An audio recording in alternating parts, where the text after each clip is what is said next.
Hey guys, this is MasterCog 999 bringing you another Bionicle MOC review, this time of MasterCog. So, this is one of my two self-MOCs. Maybe three, I don't know if Apollo's a self-MOC or not. I really like Apollo. But I got Shadow, and I got MasterCog, So, let's get this out of the way. Yes, he looks a lot like Shadow Gear in 2009, and if you look, that's when I started my YouTube channel. 2009, that's when I first designed Shadow, my first Shadow, which looked exactly like Shadow Gear Shadow in my first MasterCog, which didn't look anything nearly as cool as Shadow Gear's Shadow Gear. But over time, I've eventually differentiated Shadow, so now that he looks nothing like the Necrospherian Shadow or the classic Shadow, which are both Shadow Gears. And I feel like I've done a decent job of making MasterCog look different from Shadow Gear. I mean, I hope I did. They still look pretty similar, I'm not gonna lie. But that out of the way, yeah, he's kind of a ripoff. I think of it more as inspiration. Either way, think what you will, call me what you want. This is MasterCog, and this design is entirely mine. Now, right off the bat, some of you may have been noticing, and we'll get a nice side shot, this arm. I've done a how-to of this arm. I've done a how-to recently of this arm. And so you guys know how to make MasterCog's arms. Neat. But we're here for a review. So some of you may remember a time when I did not let you guys see his face whatsoever, and I called him the one who shall not be named. So if you're wondering how long I've been making videos about this guy, find the one who shall not be named, and then watch his evolution as he becomes slightly less crappy with each iteration. The story behind him. He's a techromancer. He constantly wages war with or against Shadow. He's got his own merry group of followers. Or at least used to. I have been really lacking in my story department lately. I've just been making videos. I haven't even been building. All of these MOCs that I've released in the past week with videos, I made months ago, but I couldn't record then, but I can record now. So the story won't be so succinct anymore. I still plan to give backstories and tidbits about them. Like MasterCog here, he used to be a full-blown normal Bionicle, but he kept on upgrading and tinkering on himself until he was more machine than anything. This does, however, give him the benefit of being able to work with and control machines very, very easily. And so his powers consist of hacking, and he has some very minor dark abilities back when he used to be, you know, a dark Bionicle with powers. I don't want to say Toa. I wouldn't say Toa accurately describes what he was before.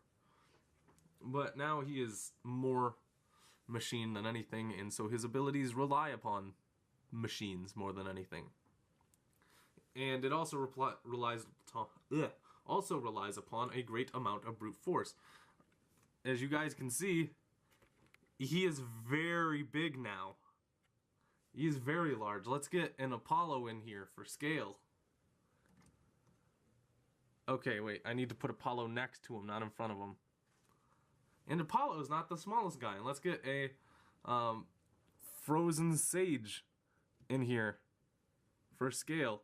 He's a bit larger than most of my MOCs. That was the intent. How could I have an arch nemesis for Shadow who's smaller than Shadow? So they're about the same size. I should do a Shadow comparison, but I didn't bring Shadow out here. So let's look at design. His legs are a mess. His feet, much like Apollo's, are standard feet with plating over them to mask the fact that they are just standard feet. His legs also kind of follow Apollo's, where it's a normal limb with a foot attached to the forefront, extending the length. I know it's really hard to see what's going on, but his thighs, however, get less messy and more well designed. If I can move his arm out of the way here.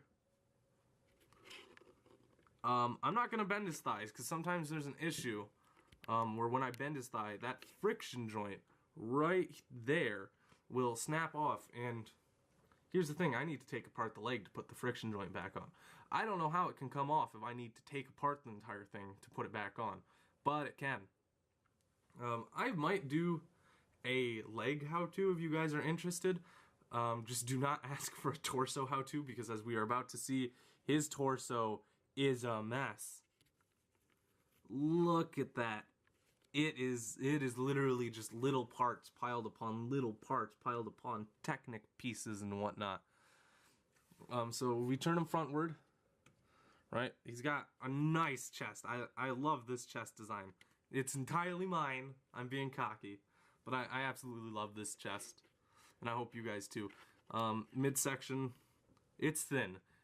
He's the thin MOC.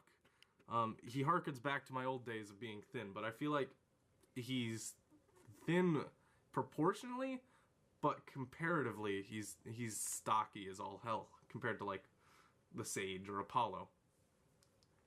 Okay, so let's get a view of his back. I usually do the back last because I forget, but I'm gonna do the back earlier this time. His back is nothing to write home about. He's got a nice little gear ass, so that's nice. But yeah, his back isn't his best feature. Arms, can I focus? There we go. His arms, I'm gonna just go over them quickly. I have a how-to for these. If you haven't seen that how-to, I will link that in the description below if you want to know how to make these arms. I must remind you though, all of this was designed to make him look machine. It's not supposed to look organic in any way, shape, or form. And then, if we can get his face up, and then get a close-up of that beautiful mug. He's got, focus. He's got a standard ass custom face. Nothing special going on there. But he's got a hat. And with that hat, I can do cool things like not show off his ugly face.